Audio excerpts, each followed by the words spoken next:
उपाय धरावे संतांचे ते पाय, तेणे साधती साधने तुटती भवाची बंधने। संताविन प्राप्ती नाही, संताविन प्राप्ती नाही, ऐसी वेद देती ग्वाही। तेणे साधती साधने तुटती भवाची बंधने। एका जनार्दनी संत, एका जनार्दनी संत, पूर्ण करती मनोरथ। तेणे साधती साधने तुटती भवाची बंधने। विठ्ठल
प्राप्तीचे उपाय धरावे संतांचे ते पाय, तेणे साधती साधने तुटती भवाची बंधने।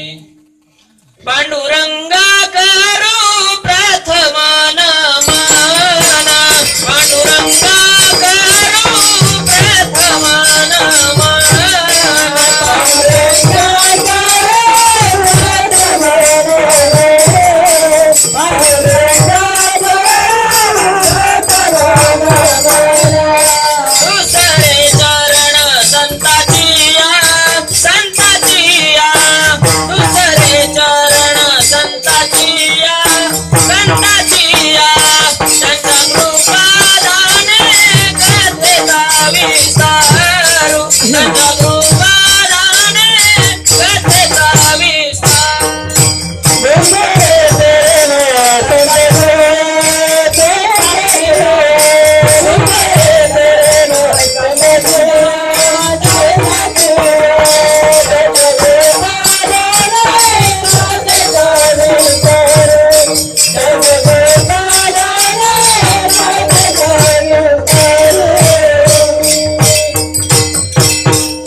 त्यांच्या कृपादाने कथेचा विस्तार बाबाजी सद्गुरु दास तुका जयांचे केले स्मरण होय सकळ विद्यांचे अधिकरण ते जीवन दुसरी चरण श्री गुरूंचे ते नमस्कारोनी आता।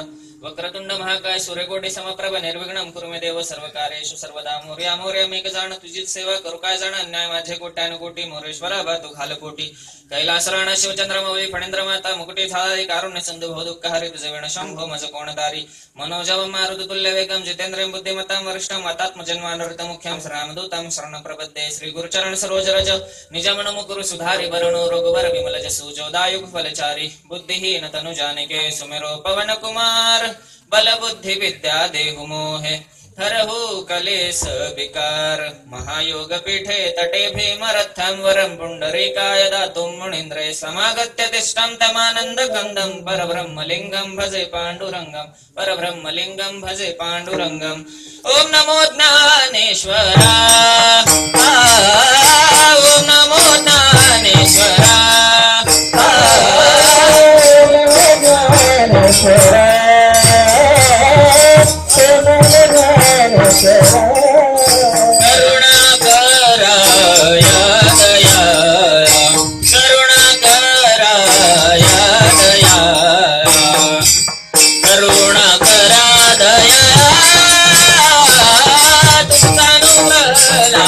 तुमचा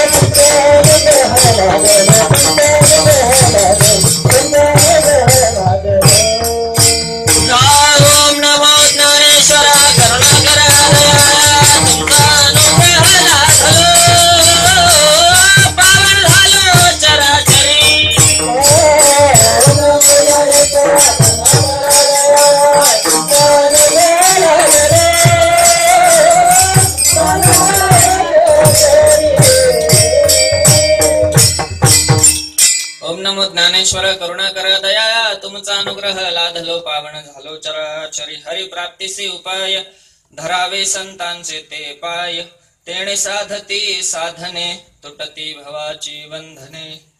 संतांची भूमी असलेल्या महाराष्ट्रातील शूरवीरांचा जिल्हा म्हणून गणला जाणारा तुम्हा आम्हा सर्वांचा सातारा जिल्हा आणि या सातारा जिल्ह्यातील कराड तालुक्यातील शिरगाव हे गाव वर्ष परंपरेनुसार चालत आलेला हा अखंड हरिनाम सप्ताह आणि या ठिकाणी या वर्षातील दुसऱ्या दिवसाचं कीर्तन पुष्प गुंफण्याची संधी तुम्हा सर्वांच्या कृपेने आणि माऊलींच्या आशीर्वादानं मजपर्यंत येऊन पोहोचली. त्याबद्दल प्रथम तुम्हा सर्वांचा रोडाईत आणि अशा प्रस्तुत प्राप्त प्रसंगी कीर्तन रूपी सेवेकरता घेतलेला अभंग शांती ब्रह्म पैठण निवासी आणि आज ज्यांचा सोहळा संपूर्ण महाराष्ट्रभर साजरा केला जातोय ते गुरुतुल्य गुरुस्थानी असणारे सर्व संतांमध्ये वेगळं स्थान भूषवणारे संत एकनाथ महाराज यांचा संतपर प्रकरणातील 4 चरणांचा सुंदर असा अभंग. विठ्ठल विठ्ठल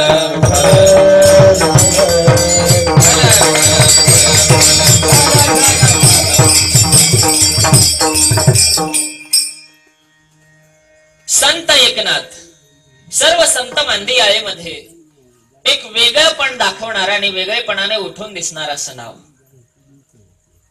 संत एकनाथ म्हटलं की तुमच्या आमच्या डोळ्यासमोर येतं ते पूर्णपणे शांती पदाला प्राप्त झालेलं एक मनुष्याचं रूप.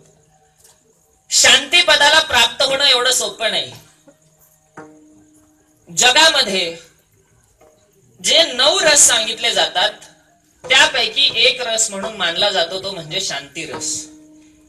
प्रत्येकाला जगामध्ये शांती हवी असते. तुकोबाराय तर सांगतात शांती परते नाही सुख एरावागीच दुःख एरावागीच दुःख एरावागीच दुःख.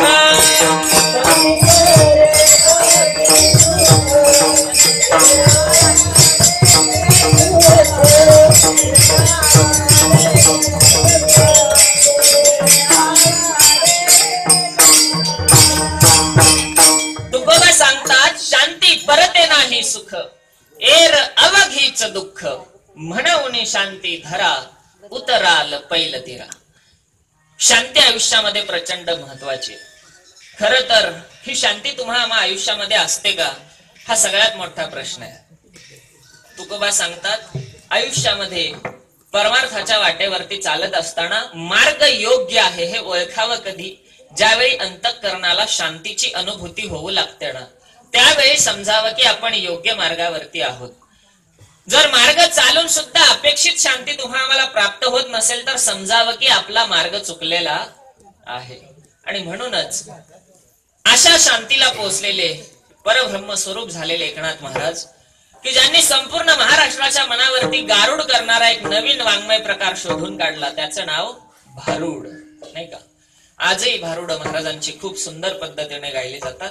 ज्या काळामध्ये संपूर्ण महाराष्ट्रात हिंदू संस्कृती संकटामध्ये सापडलेली आहे, मराठी भाषा संकटामध्ये सापडलेली आहे, देवगिरीचं साम्राज्य लयाला गेलेलं आहे, अशा वेळी आपले सद्गुरू जनार्दन स्वामींकडून मिळालेली दीक्षा आणि दत्तगुरूंचं झालेलं दर्शन यातून वारकरी संप्रदायाची नौका तारण्याचं सगळ्यात मोठं शिवधनुष्य जर कोणी पेललं असेल तर ते म्हणजे संत एकनाथ महाराज. संत एकनाथांच्या परमार्थाचं जर सगळ्यात मोठं यश कुठलं असेल ना तर संत एकनाथांनी तमाम महाराष्ट्रामध्ये असणाऱ्या स्त्री वर्गाच्या मनाचा ठाव घेतला.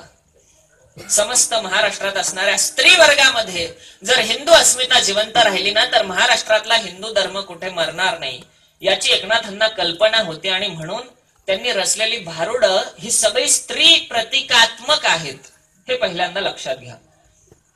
कितीतरी भारुड असे सांगता येतील त्यांना.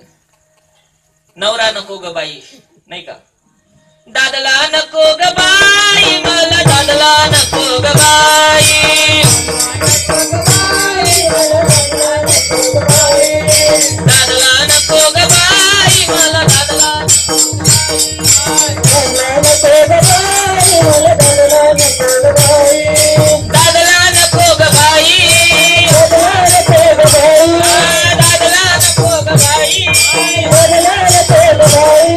दादला नको ग बाई मला दादला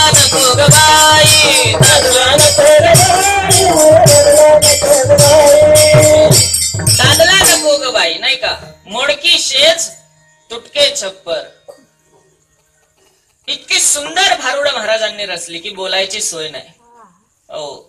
याच्या पलीकडे जाऊन स्त्री वर्गाला आनंद देणारी सगळ्यात छान छान भारुड महाराजांनी रचली.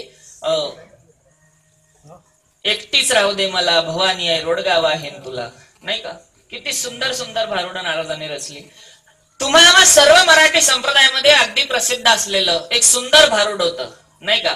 अग ग ग ग काय मी करू कोणाला सांगू, देवा रे देवा विंचू चावला विंचू चावला विंचू चावला. हो, आठवलं का काही? हे भारुड सुद्धा ना एकनाथांनी लिहिलेलंच भारुड आहे. मी तुम्हाला हे सांगतोय त्याच्या पाठीमागं कारण आहे. नाथांनी सगळी भारुड स्त्री प्रतिकात्मक पुढे ठेवून रचली आणि त्याच्या पाठीमागचं कारण होतं महाराष्ट्राच्या मातीत जर स्त्रीच्या मनामध्ये हिंदू धर्म जागृत राहिला ना तर येणाऱ्या पिढीपर्यंत हिंदू धर्माचे संस्कार आपोआप पोहोचतील हे नाथांना माहिती होतं. अशा नाथांचा सेवेसाठी घेतलेला सुंदर असा अभंग. आजच्या अभंगामध्ये नाथ महाराज काय सांगतात ते पाहूयाच. पण मला एक सांगा, तुम्ही सर्वजण आज इथं आलेला आहात, तुम्ही सर्वजण कशासाठी आलात? ओ, कशासाठी आलात? बोला पटपट, कशासाठी आलात? नाही म्हटले महाराज, घरात बसून बसून लय गरम होत होतं, म्हणलं चला जरा गार वारं खायला मंडपात जाऊ. महिला मंडळ म्हणत असतील आता सासवा वगैरे आम्ही झालेलो आहोत, सुना घरी आलेले आहेत, आता काय त्यांच्या जवळ बसून किटकिट किटकिट करायचं, त्यापेक्षा जाऊन आपलं मंडपात बसून हरी हरी केलेलं बरं, म्हणून आलो. एक महाराज होते, खूप मोठी मोठी प्रवचनाचे कीर्तनाचे कार्यक्रम करायचे, असं खूप प्रसिद्ध झालेलं. एका गावच्या लोकांनी त्यांना प्रवचनाला बोलवलं. प्रवचनाच्या गादीवर बसल्याबरोबर महाराजांनी पहिला शब्द विचारला, मी आज तुम्हाला काय सांगणार आहे तुम्हाला माहिती आहे का? लोक म्हटली नाही. महाराज म्हणले मग बसलाय कशाला, घरी जा. सगळे उठून गुपचूप आपले घरी गेले. महाराजांना गादीवरनं खाली उतरले. दुसरा दिवस गादीवर बसल्या बसल्या महाराजांनी पुन्हा प्रश्न केला, मी आज तुम्हाला काय सांगणार आहे माहिती आहे का? लोक म्हणले हो का, कारण कालचा अनुभव. नाही म्हणले की महाराज सांगत. महाराज म्हणले जर मी काय सांगणार आहे हे तुम्हाला आधीच माहिती आहे तर मग बसलाय कशाला, निघा घरी.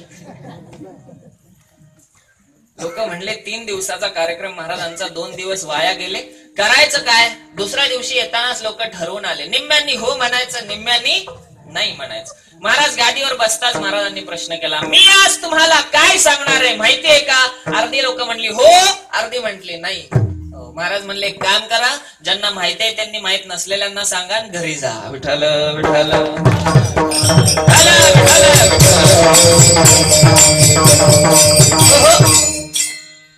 तसं तुम्ही इथं कीर्तनाला का आलाय हे तुम्हाला माहिती आहे का? कारण जर उद्दिष्ट माहिती नसेल तर कर्माला काही सुद्धा अर्थ उरणार नाही. म्हणून हे सगळं का करतोय हे माहिती आपल्याला असायला पाहिजे. तुम्ही आम्ही सर्वजण या ठिकाणी या मंडपामध्ये येऊन बसलोय त्याच्या पाठीमागे कारण आहे, आणि ते कारण म्हणजे तुम्हा आम्हा प्रत्येक जीवाच्या अंतरंगामध्ये एका अनामिक सुखाची कल्पना वास करत असते, आणि हे सुख तुम्हा आम्हाला प्रत्येकाला हवं असतं. हे सुख प्रपंचाच्या मार्गावरून चालून चालून तुम्हा आम्हाला प्राप्त होत नाही, आणि प्रपंचाच्या मार्गावरून चालत असताना जे सुख तुम्हा आम्हाला प्राप्त होतं हे सुख आम्हाला चिरंतन आनंद देत नाही. म्हणून चिरंतन सुखासोबत असणारा चिरंतन आनंद भोगण्यासाठी आम्ही कीर्तन प्रवचनाच्या ठिकाणी जात असतो. मग अशी बरीच कीर्तनं तुम्ही ऐकली असतील, अशी बरीच प्रवचनं तुम्ही ऐकली असतील. मग मला सांगा, बसलेल्या सगळ्यांना माझा प्रश्न आहे, तुम्ही सुखी झालात का? ओ पटपट बोला, तुम्ही सुखी झालात का? सुखी झाला नाही झाला? माऊली फार सुंदर सांगतात, सुखी ज्याला असं वाटतंय की मी सुखी झालोय त्याच्यासाठी ज्ञानोबांचं प्रमाण आहे, संसार दुःख मूळ चहूकडे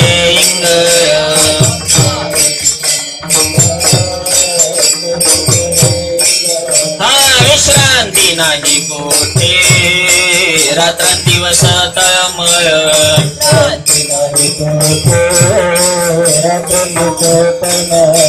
काम क्रोध लोभ शूने पाठीला लागले ओढाय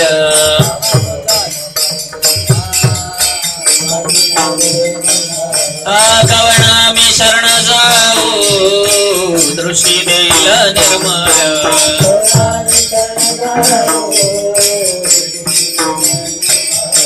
धर्म जागो सदैवांचा जो पर उपकारी आंधळ्या दृष्टीने त्याचे नाव उच्चारी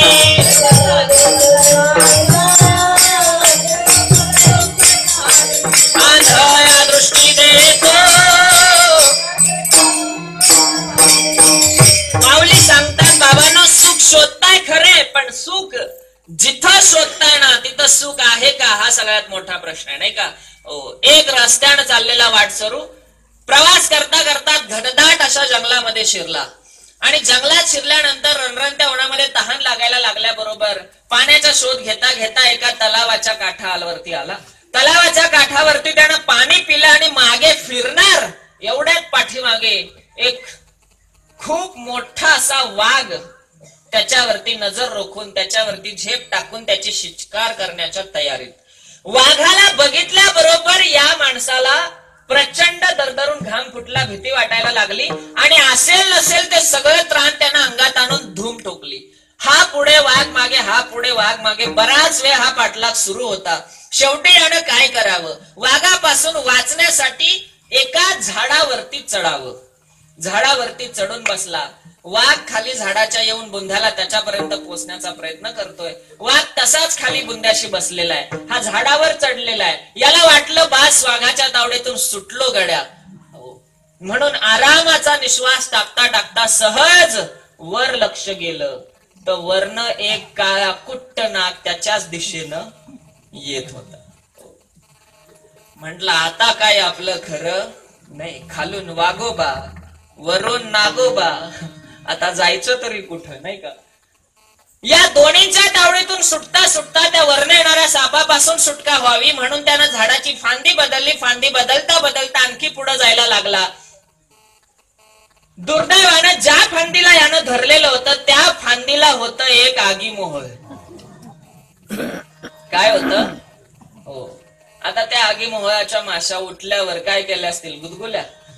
हो, त्यांनी करायचं ते केलं. इतक्या माशांनी फोडायला लागलं, सुरुवात केलं महाराज. पण नाही, पुढे जावं तर वरच्या बाजूला नागोबा, खाली जावं तर वाघोबा. आणि आता या सगळ्या मधाच्या माशा त्याच्यावरती तुटून पडलेल्या आणि एवढ्यात माशा उठल्यामुळे, फांदी हल्ल्यामुळे त्या मधाच्या पोळ्याला काय झाला, धक्का लागला आणि त्या मधाच्या पोळ्याचा कांदा फुटल्यामुळे त्याच्यातून मध खाली गळायला लागला. तो गळणारा मध याच्या नाकावरती पडला, नाकावरनं ओघळून ओठावरती आला. मग आलंय काय म्हणून सहज जीभ फिरवली तर मध कसा लागला, गोड लागला. आणि जसा जिभेला तो मध गोड लागला तसा म्हणला, वाह, असा मध आजपर्यंत खाल्ला. सिच्युएशन काय आहे, खाली वाघ वर नाग, मधाच्या माशा चावतायत आणि त्यात सुद्धा काय म्हणतोय, वाह, असा मध कधी खाल्ला. याला म्हणायचं प्रापंचिक सुख. घरी जावं तर पत्नी, बाहेर जावं तर समाज, मुलं बाळ, मित्र मैत्रीण या सगळ्यांच्या गोतावळ्यामध्ये अडकलेला मनुष्य स्वतःची सुटका करून घेण्यासाठी भरपूर प्रयत्न करतो, पण यांच्यातून याला सुटता येत. माऊली फार वर्णन करतात सुंदर. माऊली म्हणतात का, कोशी कीटकाचे अंगे कोळी कीटक, कोष्टी माहितीये ना, तो काय करतो, जाळ्या विणतो. माऊली सांगतात त्या कोष्टी किड्यासारखा माणूस जाळ्या विणत असतो. जाळ्या विणता विणता विणता कोष्टी त्या जाळ्यात इतका तल्लीन होऊन काम करायला लागतो की स्वतःलाही बाहेर येण्याची वाट शेवटी तो बंद करून टाकतो. माणूस नावाच्या कोष्टाचं सुद्धा असंच आहे. माणूस सुद्धा असंच जाळं विणायला सुरुवात करतो. हे जाळं कुठून सुरू होतं, माझी आई, इथून या जाळ्याची सुरुवात होते. मग माझे बाबा, माझा भाऊ, माझी बहीण, असं करता करता आमचं जाळं एवढं प्रचंड मोठं होतं की या जाळ्यातून स्वतःला बाहेर येण्याची वाट आम्ही स्वतःच बंद करून टाकतो. आणि म्हणून तुकोबाराय सांगतात, या सगळ्यातून तुम्हाला हे सगळे सोडवणार नाहीत. शेजीची कामी न दूर राहील, सोडवणार कोणी सुद्धा नाही. सोडविना राजा देशीचा चौधरी आणि कते सोय रे भले भले. यातून कोणी सुद्धा तुम्हाला सोडवू शकणार नाही. सोडवणारा एकच, कोण? तू का म्हणे तुझा सोडवे ना कोणी, तू का म्हणे तुझा सोडवे ना कोणी, तू का म्हणे तुझ सोडवे ना कोणी, तू का म्हणे तुझ सोडवे ना कोणी.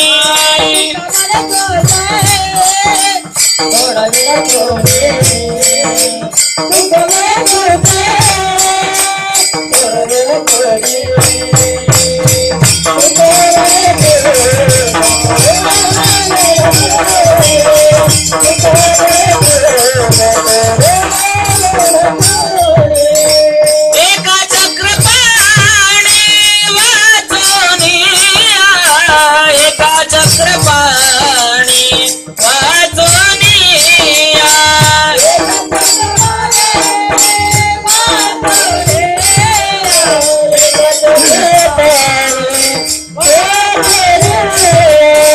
एका चक्रपाणी वाचोनिया, एका चक्रपाणी वाचोनिया, एका चक्रपाणी वाचोनिया. तुका म्हणे तुझा सोडवे ना कोणी, तुका म्हणे तुझा सोडवे ना कोणी, तुका म्हणे तुझा सोडवे ना कोणी, तुका म्हणे तुझा सोडवे ना.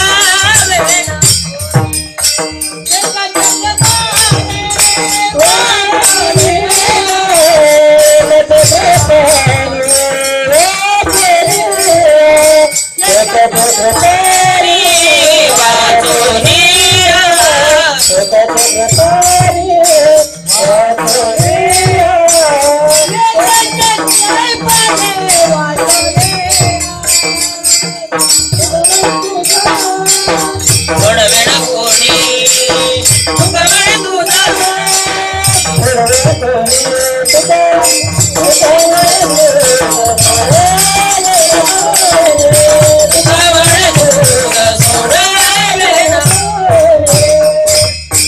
तुकोबा म्हणतात बाबा यातून तुला सोडवणारा कोणी सुद्धा नाही, फक्त एकच. तुका म्हणे तुझं सोडवे ना कोणी, एका चक्रपाणी वाचवण्या, त्याच्याशिवाय सोडवणारा दुसरा कोणी सुद्धा नाहीये. मग जर तो भगवंत तुम्हा आम्हाला सोडवणारा असेल तर आम्ही कुणाप्रती कृतज्ञ असायला हवं, आम्ही कुणाप्रती निष्ठावंत असायला हवं. ओ बोला पटपट. आम्ही कुणासाठी झटायला हवं? भगवंताप्रती निष्ठावंत असायला हवं, भगवंतासाठी झटायला हवं. पण भगवंताप्रती आम्ही निष्ठावंत नाहीत, आम्ही आमच्या कुटुंबाबद्दल निष्ठावंत आहोत. भगवंताप्रती आम्ही झटत नाही, आम्ही भगवंताशी दिलेल्या कुटुंबासाठी झटत असतो. आणि या सगळ्या गोष्टींमुळे तुम्ही आम्ही आणखीनच दुःखाला कारणीभूत ठरत असतो. जगामध्ये माणसांच्या सुखाच्या कल्पना फार वेगवेगळ्या आहेत. काही लोकांना वाटतं मला भरपूर असा पैसा मिळाला की मी छान पैकी सुखानं राहू शकेल.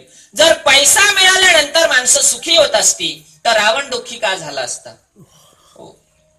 पैसा मिळाल्यानंतर माणसं सुखी होत असती तर रावण दुःखी झाला असता का? ज्याची लंका सगळी कशी होती? सोन्याची, नाही का? महाराज आमचे फार सुंदर प्रमाण देतात. रावण इतका श्रीमंत माणूस पृथ्वी तलावरती त्याच्यासारखा श्रीमंत नव्हता. नवग्रहाच्या पायऱ्या करून सिंहासनावरती जाणारा रावण त्याच्यासारखा श्रीमंत जगात कोणी नव्हता. सुखी झाला का? नाही. मग पैशाने तुम्हा आम्हाला सुखी होता येणार नाही. पैशानं एक वेळ तुम्हा आम्हाला वस्तू खरेदी करता येतील, पण वस्तूंपासून मिळणारं सुख आम्हाला पैशानं प्राप्त करता येणार नाही. तुम्ही म्हणाल स्पष्ट करून सांगा. सोपं आहे. पैशाने अगदी फोम गादीचा पलंग विकत घेता येईल, पण सुखानं लागणारी झोप पैशाने मिळेल का? नाही. पैशाने अगदी तुम्हाला एसयूव्ही अगदी 7-8-10 लाखाची गाडी खरेदी करता येईल, नाही का? पण त्या गाडीमध्ये बसल्यानंतर मनाला कसलीही भीती वाटणार नाही असं सांगता येईल का? नाही. पैशानं सगळं काही करता येईल, पैशानं इमारत बांधता येईल, पण त्या इमारतीला घर बनवता येईल का? नाही. पैशानं इमारत बांधतात, घर बांधत नाही. घर बांधण्यासाठी तिथं माणसं असावी लागतात, माणसांमध्ये प्रेम असावं लागतं, आणि हे सगळं असलं की मग घर आपोआप आकाराला यायला लागतं, नाही का? घर असावे घरासारखे, नकोत नुसत्या भिंती, तिथे असावा प्रेम जिव्हाळा, नकोत नुसती नाती. अशी माणसं ज्या घरामध्ये असतात ना, त्या इमारतीचं घर बनायला फारसा वेळ लागत नाही. नाहीतर बायकोचं तोंड पूर्वेला, नवऱ्याचं पश्चिमेला, सासूचं दक्षिणेला, सासऱ्याचं उत्तरेला, मधी बसलेली पोरं, घाला दंगा, काही खरंच नाही. असं ज्या घरात आहे त्या घरात काय सुख प्राप्त होणार नाही. म्हणून सुखाची कल्पना आम्हाला अगोदर स्पष्ट झाली पाहिजे. सुख नक्की कशात आहे? पैशात सुख नाहीये. बरं, याच्या पलीकडे जाऊन जमीन जुमल्यामध्ये सुख आहे का? नाही ना. एका माणसाला देव प्रसन्न झाला आणि देवाने विचारलं, काय हवंय तुला माग? नाही म्हटले, मला जमीन पाहिजे. म्हणले, किती पाहिजे? म्हणले, देवाने सांगितलं, ठीक आहे, तुला जमीन पाहिजे ना, तू इथून म्हणले चालत जा,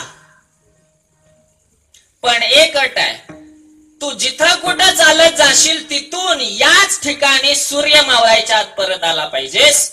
जिथपर्यंत चालत जाऊन परत येशील ना, ती सगळी जमीन तुझी. माणसानं चालायला सुरुवात केली. चालतोय चालतोय चालतोय, दुपार डोक्यावरती आला सूर्य. दुपार तळपायला लागली, पण याने विचार केला, काय आताशी दुपार झाली, आपल्याला परत जायला फारसा वेळ नाही लागणार, पळत पळत जाऊ जाताना, पण अजून थोडं जाऊ, अजून थोडं जाऊ म्हणता म्हणता तो पुढे आला. बघता बघता 2-2:30 वाजल्या. याला वाटलं आता माघारी वळायला हवं, कारण जर नाही पोचलो तर यातलं काही सुद्धा भेटणार नाही. म्हणून 2-2:30 वाजता त्यानं पावलं मागं वळवली. बघता बघता सूर्य मावळायला आला, पण याला आपली निघण्याची जागा अजून काही सापडत नव्हती. म्हणून पळायला सुरुवात केली. पळता पळता याला वाटू लागला आपण काही पोचणार नाही, म्हणून गती आणखीन वाढवली. पुन्हा वाटायला लागला, अरे आपण काही पोचत नाही. सूर्याची छोटीशी कोर डोंगराच्या आड दिसायला लागली. सूर्य बुडणार, आपण काही पोचणार नाही, म्हणून आणखीन वेगानं पळायला सुरुवात केली. पळता पळता पळता छातीमध्ये दम भरला, ऊर फुटला आणि एका जागी रक्ताची उलटी करून पडला. ज्या ठिकाणी पडला त्याच ठिकाणी काय झालं? जीव गेला. मिळालं का सुख? जमीन जर मिळाल्यानंतर सुख मिळत असतं,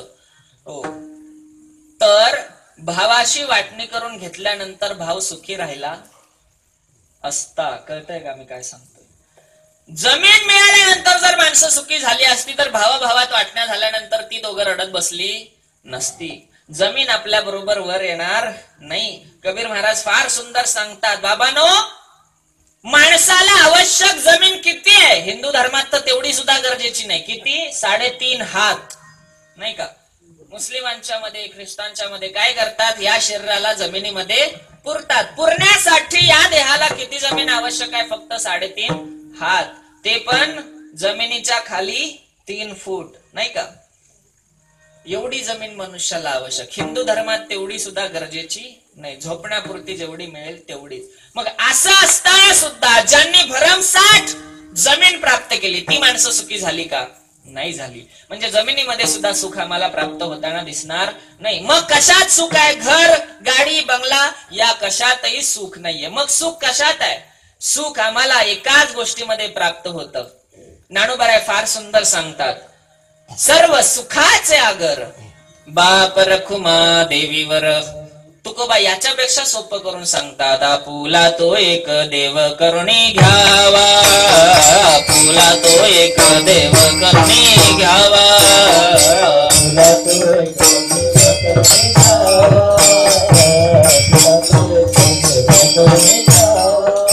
तेने विना जीवा सुख नो हे, तेने विना जीवा सुख नो हे, रती माई का दुःखाची जनती, रती माई का दुःखाची जनिती.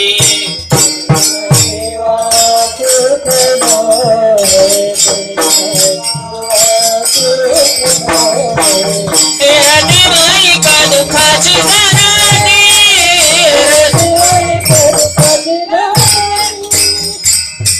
तुकोबाराय सांगतात, आपुला तो एक देव करुणी घ्यावा, तेने विना जीवा सुखनो. या जीवाला जर खरं सुख प्राप्त करून घ्यायचं असेल ना, तर देव आपलासा करून घेता आला पाहिजे. ज्यांनी देव आपलासा केला ते सुखी झाले का? झाले ना. साठविला हरी, साठविला हरी,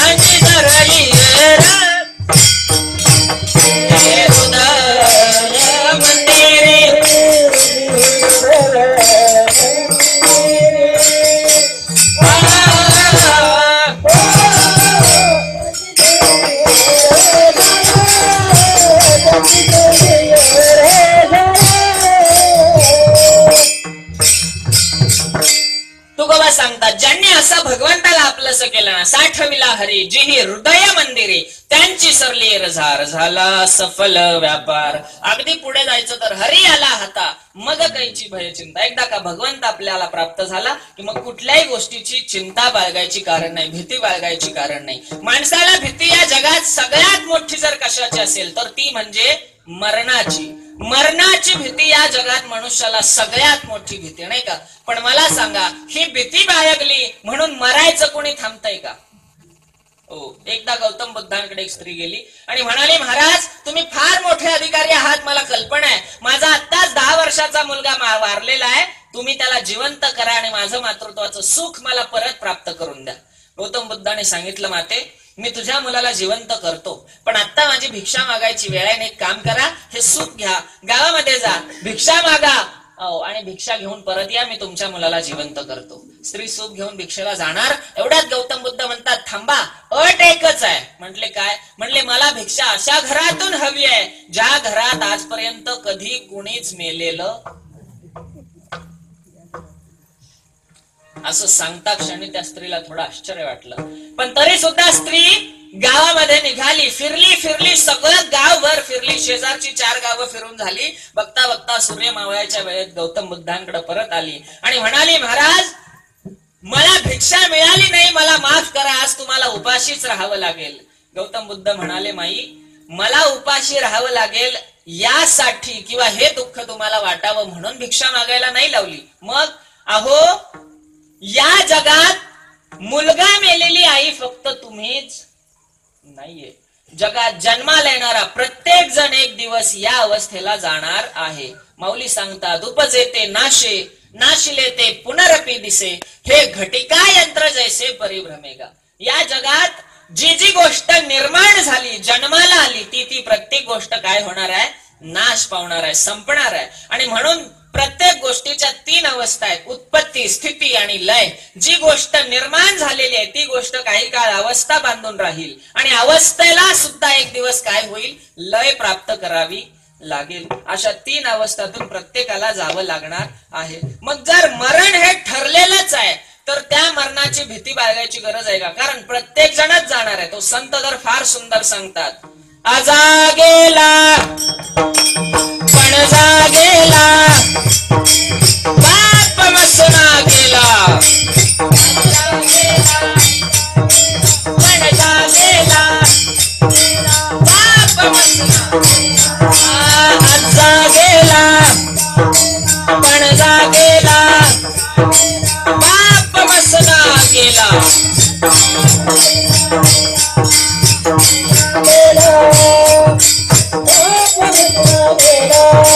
देखत देखत ना तू पण तोही तैसा झाला.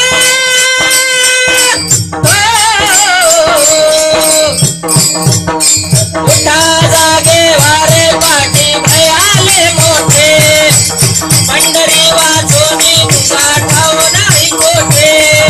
उठा उठा जागा पाठी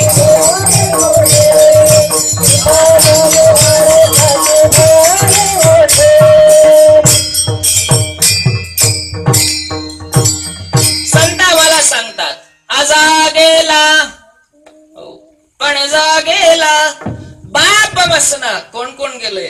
आजे गेले, पंजे गेले, बापही काही दिवसाने जातील.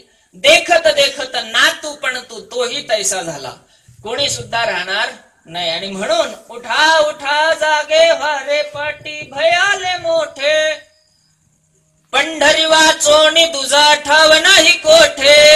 हे आम्हाला कळण्यासाठी संत तुम्हा आम्हाला ओरडून सांगत असतात. म्हणजे पंढरीशिवाय, भगवंताशिवाय आम्हाला कुठेही ठाव प्राप्त होणार नाहीये. आता छोटासा दृष्टांत देतो, म्हणजे हे सगळं मी का सांगतोय तुमच्या लक्षात येईल. एके दिवशी नदीने भगवंताकडे तक्रार केली आणि सांगितलं, देवा उद्यापासून मी माझं पाणी समुद्राला देणार नाही. देवाने विचारलं का? म्हटले, मी एवढं गोड पाणी इकडून तिकडून गोळा करून आणत असते आणि हे सगळं गोड पाणी आणून मी ज्यावेळी समुद्राला देते ना, समुद्र एका मिनिटात त्याला खारं करून टाकतो. काय करतो? खारं करून टाकतो. देव म्हटला, अगं त्याला जर पाणी दिलं नाहीस ना तर नुकसान तुझंच आहे. नदी म्हटली, कसं काय? देवानं सांगितलं जोपर्यंत तू नदी आहेस तोपर्यंत लोक तुझ्या पाण्यामध्ये आंघोळ करणार, जोपर्यंत तू नदी आहेस तोपर्यंत लोक तुझ्या पाण्यात कपडे धुणार, जोपर्यंत तू नदी आहेस लोक भांडी धुणार, नको त्या कार्य करणार, वाटेल तसा तुझा उपयोग करून घेतील. पण एकदा का तू समुद्रामध्ये विलीन झालीस की कोणी सुद्धा तुझ्यात कपडे धुवायला येणार, कोणी सुद्धा तुझ्यात आंघोळ करायला येणार, कोणी सुद्धा भांडी घासायला येणार नाही. म्हणजे या सगळ्या गोष्टींपासून जर तुला मुक्त व्हायचं असेल तर तुला काय करावं लागेल, समुद्रामध्ये विलीन व्हावं लागेल. आता मला सांगा, नदीचा उगम होतो कुठून? मुळात समुद्राच्या पाण्याची काय होते, वाफ होते, त्याचे ढग बनतात, त्याला हवा लागते, डोंगर माथ्याकडे ते जातात, तिथं गेल्यानंतर थंड हवा लागते, तिथून त्यांचं पाण्यामध्ये रूपांतर होतं, पाऊस पडतो, ओढे नदी नाल्या वाहत येतात, नदी बनते, नदी वाहत वाहत समुद्राला जाते. हे संपूर्ण काय आहे, जलचक्र आहे. हे आम्ही शाळेमध्ये शिकलो. तसं आत्माचक्र नावाचं सुद्धा एक चक्र अस्तित्वात आहे.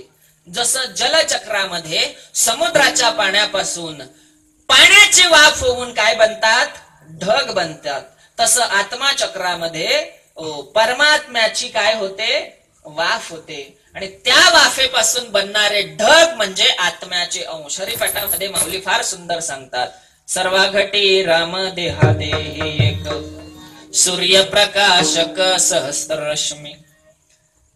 त्या समुद्राच्या म्हणजे परमात्म्याची वाफ झाल्यानंतर छोट्या छोट्या अंशांमध्ये रूपांतर होतं आत्म्यामध्ये. हा आत्मा काय होतो, अशाच पद्धतीने वाहत वाहत जातो, कुठेतरी नदीचं स्वरूप त्याला प्राप्त होतं. हा आत्मा जोपर्यंत परमात्म्याला प्राप्त होत नाही, म्हणजे नदी जोपर्यंत समुद्राला प्राप्त होत नाही तोपर्यंत सुख आम्हाला प्राप्त होणार नाही. लक्षात येतंय का? आणखी सोपं करून सांगतो. परमात्मा आणि आत्मा हे दोन शब्द आहेत. कुंभारानं 100 मडकी बनवली आणि वाळण्यासाठी ना अशी उन्हामध्ये ठेवली. आणि ती वाळलीत का चांगली, भाजलीत का चांगली म्हणून गळतायत का कुठं हे बघण्यासाठी त्यानं त्यात पाणी ओतलं. आणि पाणी ओतल्यानंतर दुपारच्या सुमारास सूर्य डोक्यावरती आला. जसा सूर्य डोक्यावर आला तसं सूर्याचं प्रतिबिंब त्या मडक्यांमध्ये काय लागलं, दिसायला लागलं. आता मला सांगा, मडकी किती आहेत, 100 मडक्यांमध्ये सूर्य काय करतोय, दिसतोय. खरंय की नाही? 100 मडक्यात सूर्य दिसतोय. मग सूर्य 100 आहेत का? हो, सूर्य किती आहेत, एकच आहे. पण दिसतायत किती, दिसतायत किती. पैसा हृदयामध्ये मी रामू असता सर्व सुखाचा रामू का भ्रांती सिकाम विषयावरी. माऊली सांगतात तसा प्रत्येक जीवाच्या अंतरंगामध्ये कोण वास करतोय, मीच. सूर्य काय आहे, बिंब आहे, आणि खाली काय आहे, प्रतिबिंब आहे. तसं भगवंत हे बिंब आहे आणि तुमच्या आमच्या अंतरंगामध्ये तुमच्या आमच्या शरीराला चेतना प्रदान करण्यासाठी जे आत्मतत्व विराजमान झालेलं आहे ना, ते काय आहे, प्रतिबिंब आहे. हे प्रतिबिंब जोपर्यंत बिंबामध्ये विलीन होत नाही तोपर्यंत तुम्हा आम्हाला सुख प्राप्त होणार नाही. त्या नदी सारखं जोपर्यंत नदी स्वतःच स्वरूप भगवंतामध्ये समुद्रामध्ये विलीन करत नाही, नदी सुखी नाही. तसं मनुष्य आपला आत्मस्वरूप परमात्मा स्वरूपामध्ये विलीन करत नाही तोपर्यंत मनुष्य सुद्धा सुखी होणार नाही. प्रमाण काय, ज्ञानोबा सांगतात, जाईन गे मायतया पंढरपुरा, जाईन गे मायतया पंढरपुरा.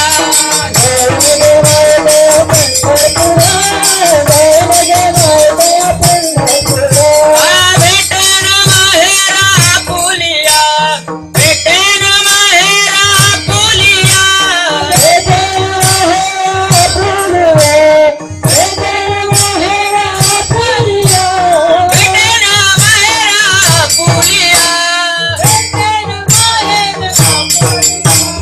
जाईन गे मायतया पंढरपुरा, जाईन गे मायतया पंढरपुरा.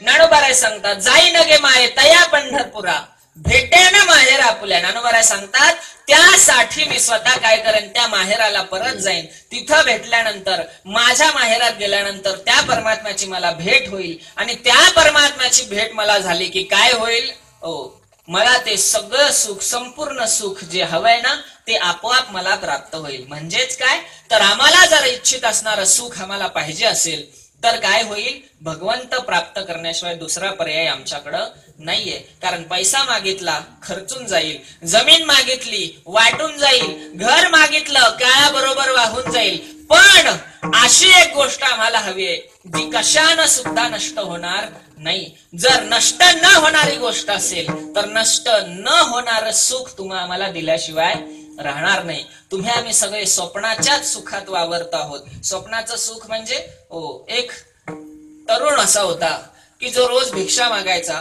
भिक्षा मागता मागता एके दिवस त्याला काय झालं, ज्वारी एका माणसानं अगदी एक पायलीभर ज्वारी त्याला दान करून दिली. जशी ती पायलीभर ज्वारी याला भेटली ना, हा इतका खुश झाला, बोलायची सोय नाही. त्यानं ती ज्वारी एका मडक्यामध्ये भरली आणि उंदरानं वगैरे खाऊ नये म्हणून अशी वर काय केली, तोयला टांगून ठेवली. संध्याकाळच्या वेळेला त्याच तोयवीच्या खाली हा झोपलेला. झोपेत गेल्याबरोबर याच्या मनामध्ये विचार सुरू झालेत. आता मनी वसे ते स्वप्नी दिसे. विचार काय सुरू झाले, बस आता माझी गरिबी संपली म्हणून समजा. उद्या सकाळी सकाळी मी उठणार, बाजारात जाणार, ही सगळी पायलीभर ज्वारी मी विकणार, मिळालेल्या पैशाने मी भाजीपाल्याचा व्यवसाय सुरू करणार. भाजीपाल्याचा व्यवसाय मी हळूहळू वाढवत नेणार. मग माझ्याकडे भाजीपाल्याचे पैसे भरपूर झाले की मी फळांचा व्यवसाय सुरू करणार. सगळं कुठं चाललंय हे लक्षात असू द्या, नाही तर तुम्ही पण स्वप्नात जाल. म्हणले भाजीपाल्याचा व्यवसाय फायद्यात आला की मी फळांचा व्यवसाय करेन, फळांचा व्यवसाय फायद्यात आला की मी व्यवसायाची वाढ करेन. मग 1 शाखा 2 शाखा अशी माणसं कामाला ठेवेन. मग माझ्याकडे भरपूर पैसे येतील. मग मी सुंदर असं घर बांधेन. काय बांधेन, घर बांधलं, घर झालं, माडी झाली की काय होईल, त्याच्या पुढे एखादी गाडी पाहिजे. मग मी 4 चाकी गाडी अगदी नवी कोरी विकत घेईन. मग माडी झाली, गाडी झाली, आता हे सगळं सांभाळणारी साडीवाली पण. मग मी काय करेन, लग्न करेन. एक सुंदर अशी मुलगी बघून लग्न केलं, तिला घरी घेऊन आलो, सगळे विधी वगैरे पार पडले की मी तिच्या सोबत बाहेर पडेन नव्या कोऱ्या गाडीत बसून. कुठं चाललंय सगळं हे लक्षात असू द्या. आणि मग तिच्या सोबत मधुचंद्र साजरा करण्यासाठी मी महाबळेश्वरची वाट धरेन. कुठली, आणि मग महाबळेश्वरच्या त्या घाटाघाटातून जात असताना, दाट धुक्यातून प्रवास करत असताना, कसला सुद्धा मला पुढचा काही सुद्धा मागोस लागत नसताना अशा वेळी आम्ही नव्या आयुष्याची स्वप्न रंगवत असू.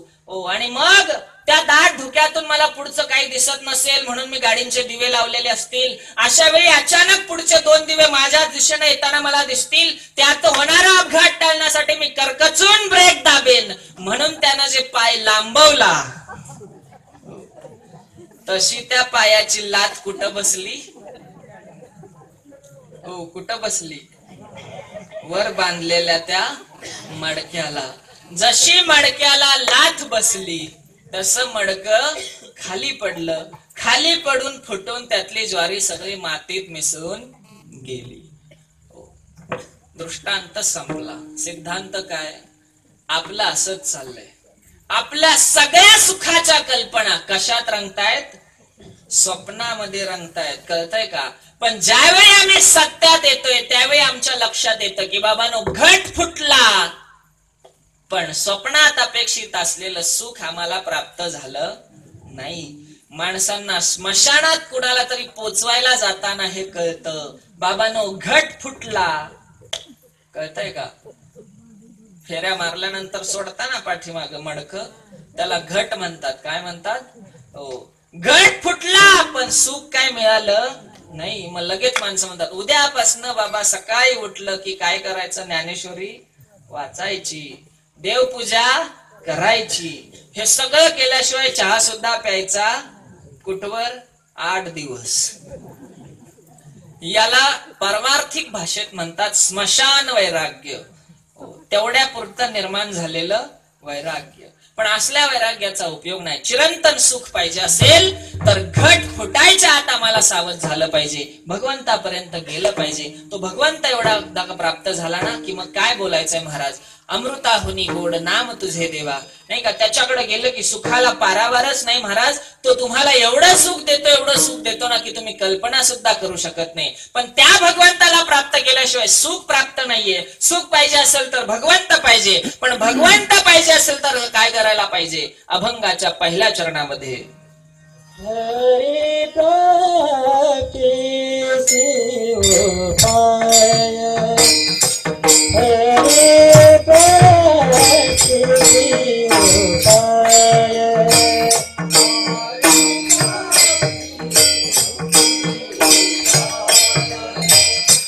हरि प्राप्ति उपाय,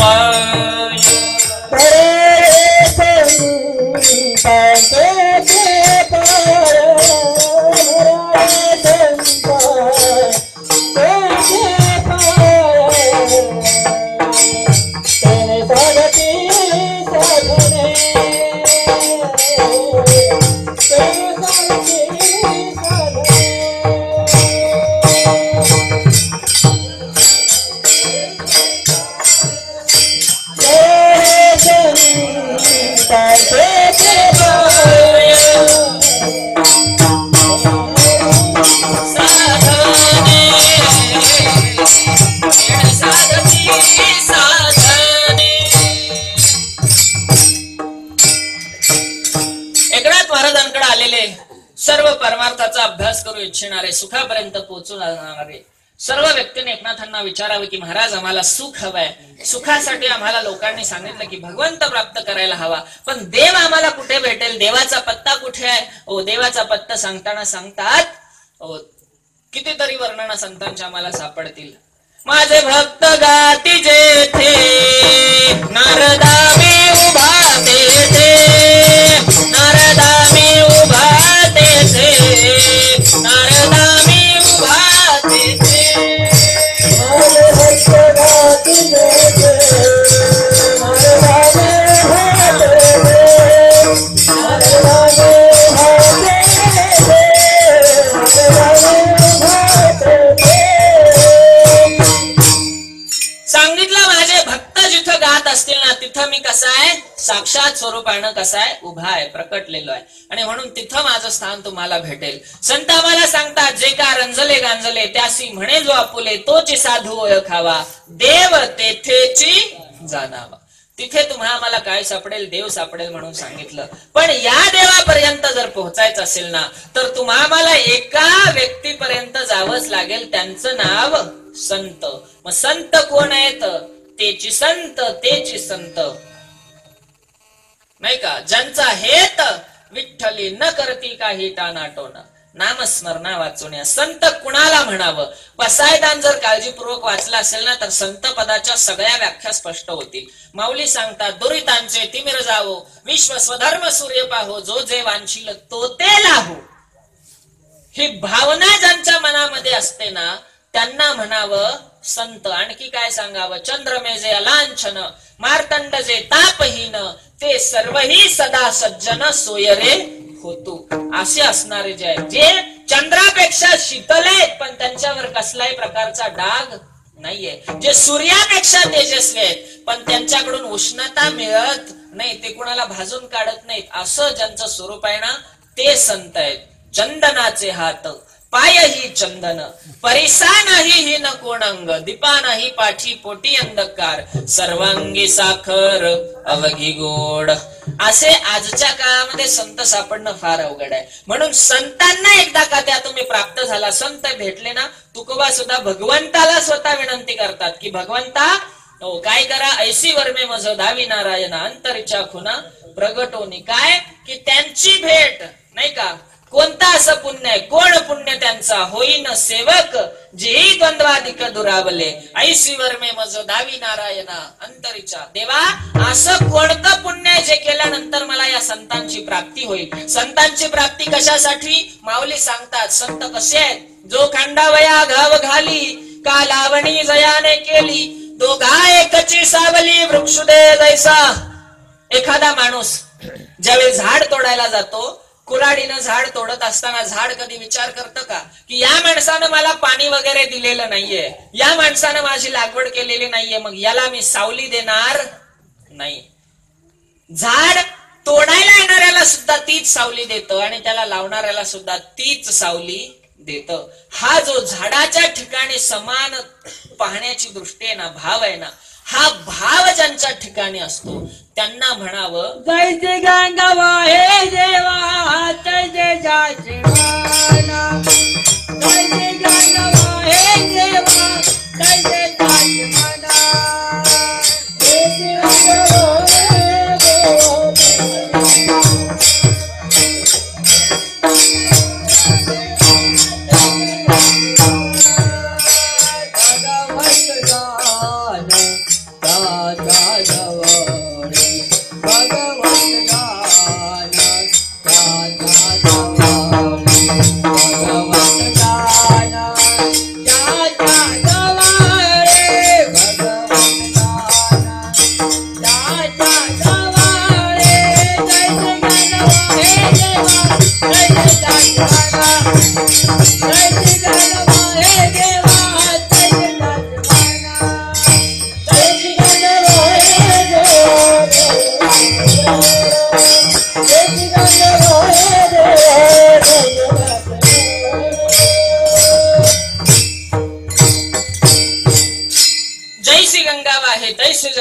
गंगेसारखं निर्मळ ज्यांचं म्हणे ना ते संत.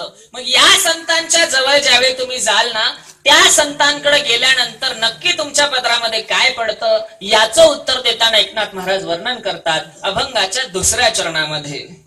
तेणे साधती साधने, तेणे साधती साधने,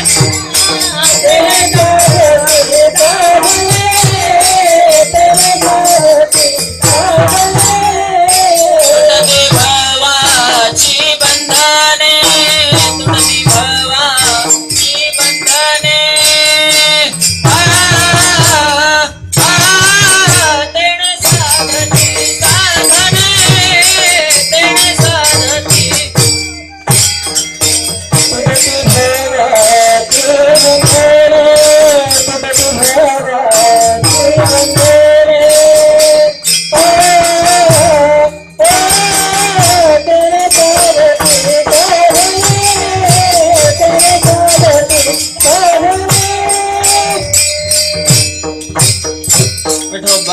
रखुमाई,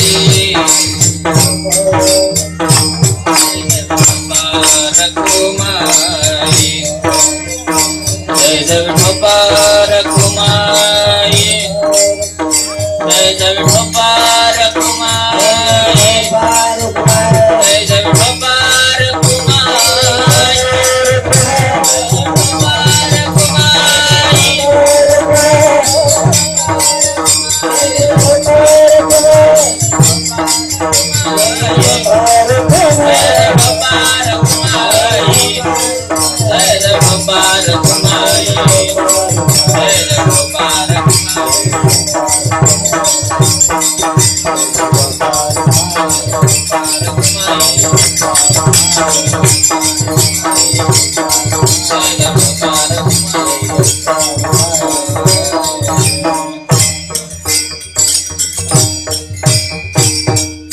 यथामती यथावकाश धावत्या वेगात अभंगाच्या 2 चरणांच्या भावार्थापर्यंत पोहोचलेलो आहोत.